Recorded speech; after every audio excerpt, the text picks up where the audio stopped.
Hey, Bryony Victoria here,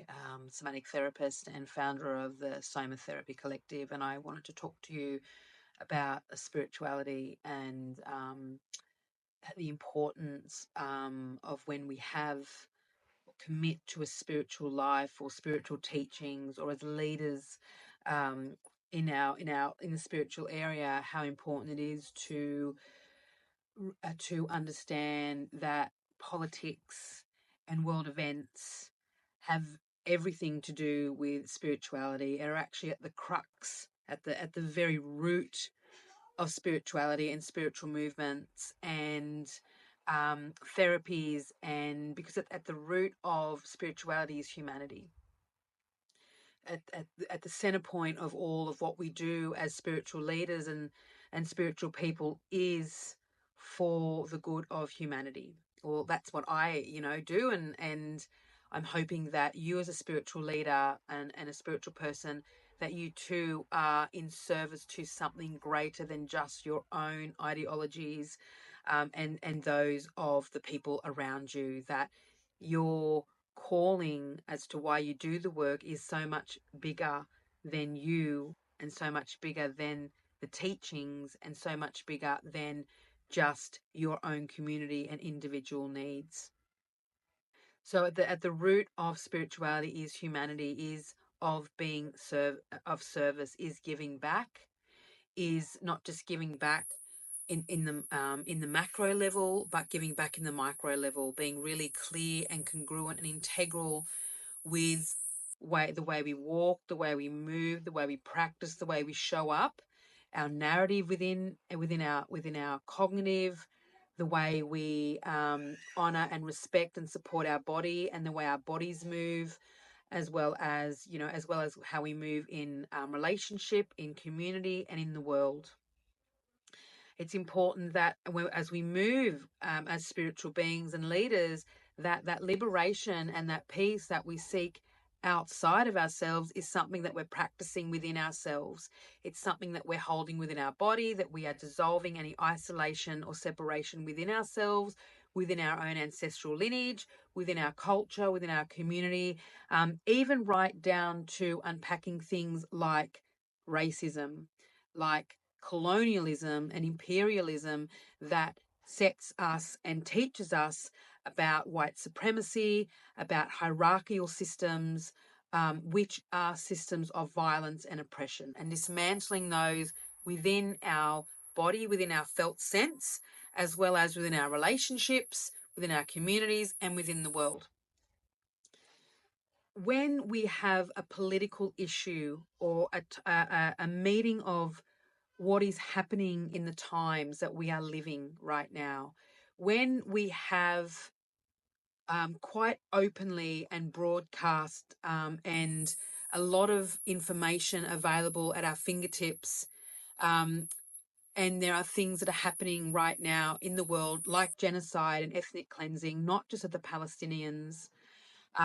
but also in other countries, the Congolese, the Sudanese. There is the plight of the Indigenous people, even in Australia, the deaths in custody. There's been over 400 deaths in custody, when not one conviction. So if you're a spiritual person or a spiritual leader and you're working with vulnerable people, and you're working with people in order to create peace and liberation and love and a connection, then these global matters, like these political and community and globally impactful issues that are having an impact on all humans, not just one human, not just one group of humans, but all humans,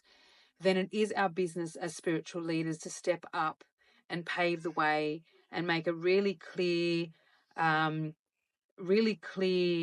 stance against atrocities, against human beings, and against life and the earth and living and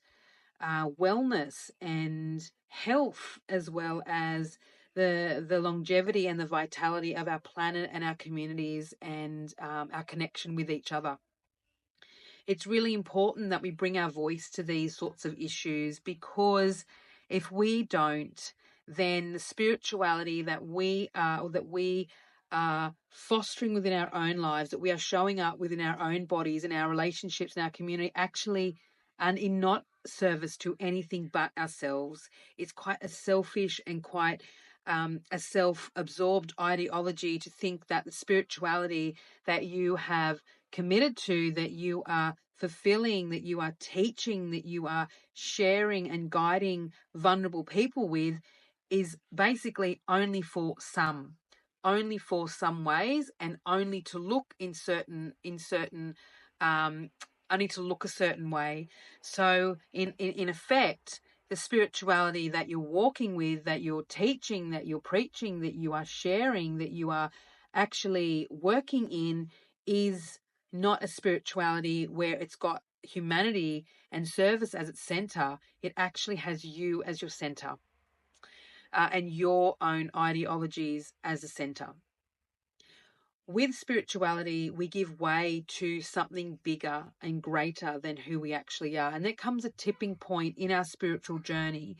where we need to make a choice. Is this journey about us and those that we love, in direct contact with those that we love? Or is this not just about us and those that we love, but actually also about the planet, also about all human beings, also about all children, and the liberation of all? And we can't sit in practice and pray and do all our practice in peace and spruiking peace and planting peace and liberation for all, if we cannot, at the time that the world is on fire, at the time that humanity is being threatened, that innocent people and children are dying at the hands of powers and people who have just more money, more influence, and just want and have an ideology about how the world should be and what they're wanting for the world. When those powers come to threaten the very thread of what actually links us all together, is that spiritual connection, is that humanity thread. When that is threatened, then as spiritual leaders, as spiritual teachers, as people on our path, it is innate, if we are committed to humanity and service to something bigger than us, then there is an automatic, and should be an automatic and a deeply felt sense that is triggered within us to step up, stand up, and say, no, this is not happening. This is not happening. And yes, we can talk about love and light, and we can talk about peace starts from within. But peace also is a matter of standing up and having really clear boundaries and saying enough is enough, and no, not in my name, not on my time, not on my watch. And so if you are a spiritual teacher, leader, person working with vulnerable people, and you are struggling to step up and stand up and bring your voice to the current political issue, the current humanitarian crisis that is across the world and will be at our doorstep, is at our doorstep now, because they're not just going to stop at the Indigenous people, they're coming for us and our families as well. Then if you can't speak about that now, and if you're struggling with finding your voice, then this is really a great invitation for you to decolonize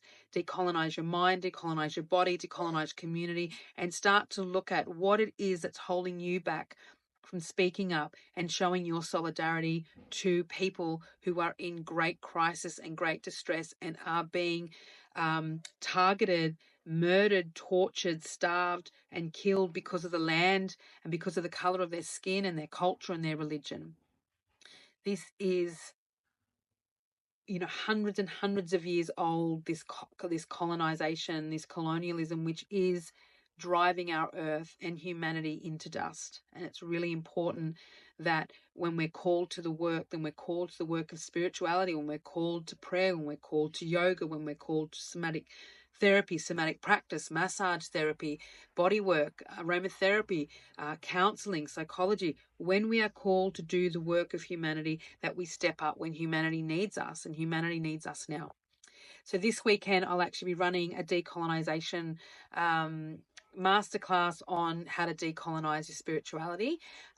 Jump into the link below and register if you want to start to take action and start to dismantle some of the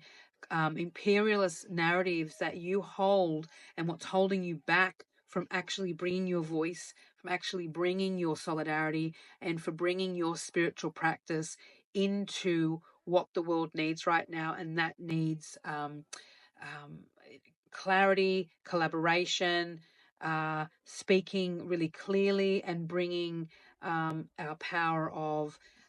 influence, of the work that we've done on ourselves, the work that we've done in community. The world needs us to step up into that light and really speak really clearly from a place of heart and say, enough is enough.